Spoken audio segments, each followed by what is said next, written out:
Hi hello friends, welcome back to our channel. ఈరోజు నేను మీకు క్రాఫ్ట్ అలాగే ఒక క్రాఫ్ట్కి సంబంధించిన టూల్స్ని ఎలా ప్రిపేర్ చేసుకోవాలో చూపిస్తాను. ఇక్కడ నేను చూపిస్తున్న విధంగా ఓల్డ్ నెయిల్ పాలిష్ బాటిల్ అలాగే ఓల్డ్ ఐలైనర్ అనమాట. రెండింటికి డిఫరెన్స్ ఉంది చూసుకోండి. ఇది వచ్చేసి నెయిల్ పాలిష్ బాటిల్ ఓల్డ్ది, మనం యూజ్ చేయం కదా నెయిల్ పాలిష్ గడ్డ కట్టేసినప్పుడు. దాని బ్రష్ని నీట్గా క్లీన్ చేసుకోండి. ఒకవేళ అది గడ్డ కట్టేసి ఉంటే టిన్నర్ ఉంటుంది కదా, దానిలో ముంచి తీసుకోండి. నెక్స్ట్ నేను ఇక్కడ పెయింట్లో ముంచి యూజ్ చేస్తున్నాను బ్రష్ లాగా. సో పెయింట్ బ్రష్ లాగా చూడండి, అది నీట్ టెక్స్చర్ లుక్ అయితే మనకి ఇస్తుంది. సో దీని విడ్త్ ఎంత ఉందో చెక్ చేయాలంటే విడిగా చూపిస్తున్నాను, చూసారా, ఈ విధంగా ఉంటుంది. నెక్స్ట్ వచ్చేసి నెయిల్ పాలిష్ బాటిల్ అయిపోయింది కదా. నెక్స్ట్ ఐలైనర్ అనమాట.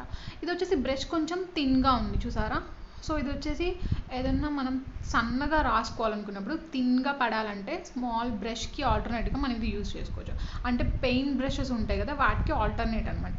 చూసారా ఎంత నీట్గా చాలా థిన్గా రాస్తుంది. అంటే పెయింట్ వేసుకోవడానికి అయితేనేమో నెయిల్ పాలిష్ బ్రష్, ఇది వచ్చేసి థిన్గా రాస్తుంది కదా ఐలైనర్ది అనమాట ఈ బ్రష్ వచ్చేసి. సో ఈ విధంగా మనం ఇంట్లోనే లో కాస్ట్తో, అది కూడా వేస్ట్ ఐటమ్స్తో పెయింట్ బ్రషెస్కి ఆల్టర్నేటివ్గా మనం ఈ సింపుల్గా బ్రషెస్ని అయితే ప్రిపేర్ చేసేసుకున్నాం కదా. దీనికి మనకి ఎలాంటి కాస్ట్ అవ్వదు. నేను ఇక్కడ లిప్స్ని చూసారా చాలా ఈజీగా డ్రా చేస్తాను. అలాగే నెక్స్ట్ ఐటమ్ వచ్చేసి నెంబర్ 3 అనమాట. ఏంటంటే కట్టర్ని ఎలా ప్రిపేర్ చేసుకోవచ్చు అంటే, ఇక్కడ నేను ఓల్డ్ స్కెచ్ని తీసుకున్నాను కదా, దానితో ప్రిపేర్ చేస్తున్నాను. అయితే దానిలో ఉన్న పార్ట్స్ అన్నీ తీసేసాను. సో వాటిని తీసాక పాయింటర్ దగ్గర నేను సన్నగా కట్ చేసుకుంటున్నాను. కట్ చేశాక అందులో నేను బ్లేడ్ ఉంది కదా, బ్లేడ్ దాన్ని ఇప్పుడు నేను చూపిస్తున్న విధంగా కట్ చేసుకోండి. కట్ చేసుకున్న తర్వాత నీట్గా ఫిట్ అయ్యేలాగా చూసుకోవాలి. సో అక్కడ నేను చూపిస్తున్న విధంగా చాలా జాగ్రత్తగా కట్ చేయండి. ఇట్స్ బ్లేడ్ కదా, షార్ప్గా ఉంటుంది. కట్ చేసేటప్పుడు కొంచెం జాగ్రత్త. కట్ చేసాక సో ఈ విధంగా వస్తుంది. వచ్చాక దాని పాయింటర్ ప్లేస్లో మనం ప్లేస్ చేసేసుకొని ఫెవిక్విక్ కానీ లేకపోతే హాట్ గ్లూ కానీ, లేదా మీ దగ్గర నార్మల్ ఏ గ్లూ ఉన్నా పర్లేదు, జస్ట్ అప్లై చేశాక కొంచెం సేపు అలానే వదిలేయండి. ఎందుకంటే మరి మామూలు గ్లూ అయితే అది కొంచెం డ్రై అవ్వాలి కదా. ఫెవిక్విక్ అలాంటివి అయితే ఈజీగా డ్రై అయిపోతాయి. నెక్స్ట్ పేపర్ని రోల్ చేసేసుకొని ఆ తర్వాత మనం దీనికి ఇలా క్యాప్ పెట్టేసుకోవచ్చు. సో మనకి ఇది డేంజర్ ఏం కాదు, షార్పన్ ఐటమ్ అయినా సరే క్యాప్ పెట్టుకోవచ్చు, యూజ్ చేసుకోవచ్చు. నెక్స్ట్ ఐటమ్ నెంబర్ 4 వచ్చేసి 3D అవుట్లైనర్. ఇది వచ్చేసి హోమ్ మేడ్ 3D అవుట్లైనరే, వేస్ట్ ఐటమ్స్తోనే. సో ఈ వీడియో లింక్ వచ్చేసి నేను కింద డిస్క్రిప్షన్లో ఇచ్చాను చూడండి. సో ఆ వీడియోలోనే నేను హోమ్ మేడ్ గెస్సో అలాగే ఈ 3D అవుట్లైనర్ని అయితే ప్రిపేర్ చేశాను. నెక్స్ట్ మనం ఇది చూసారా, ఇది ఆరిపోయాక 3D ఎఫెక్ట్ అనేది వస్తుంది. నెక్స్ట్ వచ్చేసి నెంబర్ 4 ఏంటంటే స్టెన్సిల్ని ఎలా ప్రిపేర్ చేసుకోవాలి. సో స్టెన్సిల్ని మనం ప్రిపేర్ చేసుకునేటప్పుడు మనకి ఇలాంటి ప్లాస్టిక్ షీట్ అయితే యూజ్ అవుతుంది.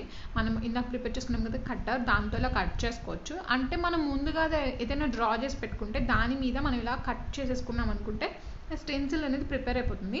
ఆ స్టెన్సిల్కి నేను యూజ్ చేసిన ప్లాస్టిక్ షీట్ వచ్చేసి మనకి ఫైల్స్లో ఓల్డ్ ఫైల్నైనా తీసుకోవచ్చు, లేకపోతే మామూలుగా మనకి శారీకి వస్తుంటే కవర్స్ వాటిని యూజ్ చేసుకోవచ్చు. ఏదైనా స్ట్రాంగ్గా ఉండే కార్డ్బోర్డ్ షీట్ అనేది యూజ్ చేసుకోవచ్చు.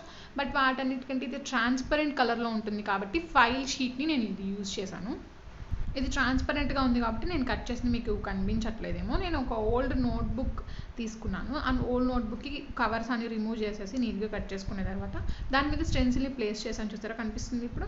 నెక్స్ట్ వచ్చేసి డాబ్లర్ అనమాట. హోమ్ మేడ్ డాబ్లర్ ఎలా ప్రిపేర్ చేసుకోవాలి, మన దగ్గర డాబ్లర్ లేకపోతే ఎట్లా అనుకుంటే, ఏదైనా శారీ బాక్సెస్లో ఏదైనా ప్యాకింగ్లో వాటిలో వస్తుంటాయి ఈ స్పాంజ్, వాటిని ఇట్లా ఒకవేళ షీట్స్ అయితే కనుక ఇట్లా నేను చూపిస్తున్న కట్ చేసేసుకొని మొత్తం అంతా స్టిక్ చేసేసుకోండి. నార్మల్గా మన ఇంట్లో డస్టర్స్ అలాంటివి ఉంటాయి కదా, డస్టర్ అయితే నీట్గా ఆ షేప్ నేను చూపిస్తున్న షేప్లో కట్ చేసేసుకొని మధ్యలో ఇలా హోల్ పెట్టుకొని కొంచెం గ్లూ అప్లై చేసుకొని ఏదైనా పేపర్ రోల్ కానీ లేదా ఓల్డ్ స్కెచ్ అయినా సరే పెట్టుకుంటే డాబ్లర్ అనేది ప్రిపేర్ చేసుకున్నట్టు అవుతుంది.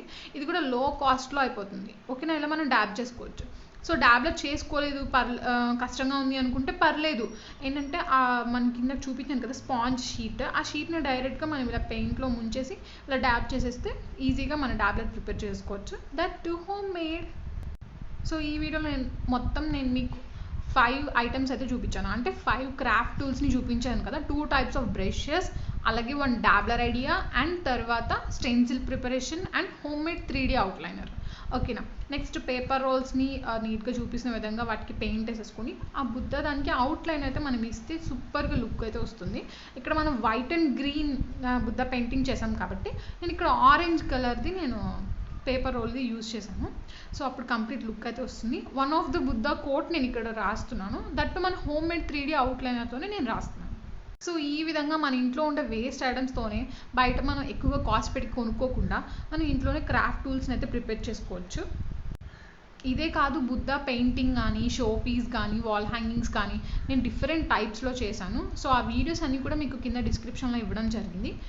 ఓకే ఫ్రెండ్స్, ఈ వీడియో మీకు ఎలా అనిపించిందో నాకు కింద కమెంట్ చేయండి, లైక్ చేయండి, షేర్ చేయండి, సబ్స్క్రైబ్ చేసుకోండి. సబ్స్క్రైబ్ చేసుకున్న వెంటనే పక్కనే ఉన్న బెల్ ఐకాన్ని క్లిక్ చేయండి. ఇలానే మన ఛానల్ని సపోర్ట్ చేస్తూ ఉండండి. Thanks for watching. బాయ్.